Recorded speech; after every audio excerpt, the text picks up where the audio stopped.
నమస్తే, welcome to Sakshi sports. నేను మీ కృష్ణబాల.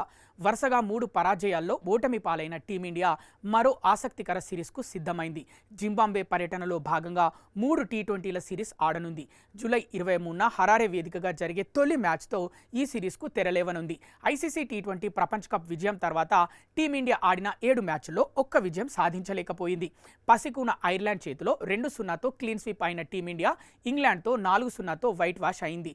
దీంతో టీమిండియా వరల్డ్ నెంబర్ 1 ర్యాంకును ఇంగ్లాండ్కు కోల్పోయింది. నయా కెప్టెన్ శ్రేయాస్ అయ్యర్ తొలి విజయం కోసం ఆతృతగా ఎదురుచూస్తున్నాడు.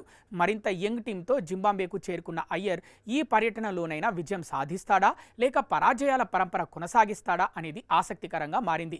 ఇంగ్లాండ్తో వన్డే సిరీస్ను కూడా 2-1తో కోల్పోయిన భారత్ వరుసగా 10 మ్యాచ్ల్లో ఒకే ఒక్క విజయం సాధించింది. అయితే జింబాబ్వే భారత్కు ఏమాత్రం పోటీ కాదు.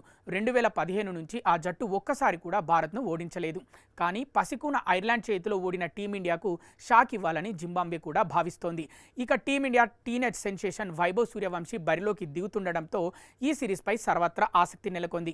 ఇంగ్లాండ్ గడ్డపై భారీ అంచనాలతో అంతర్జాతీయ క్రికెట్లోకి అరంగేట్రం చేసిన universal baby boss Vaibhav Suryavanshi తీవ్రంగా నిరాశపరిచాడు. వరుసగా 3 మ్యాచ్ల్లో 14, 13, 15 పరుగులే చేసి వెనుదిరిగాడు. ఇందులో 2 సార్లు జోఫ్రా ఆర్చర్ బౌన్సర్ ఆడబోయి అవుట్ అయ్యాడు. దీంతో బుడ్డోడి సామర్థ్యంపై సర్వత్రా విమర్శలు వ్యక్తమయ్యాయి.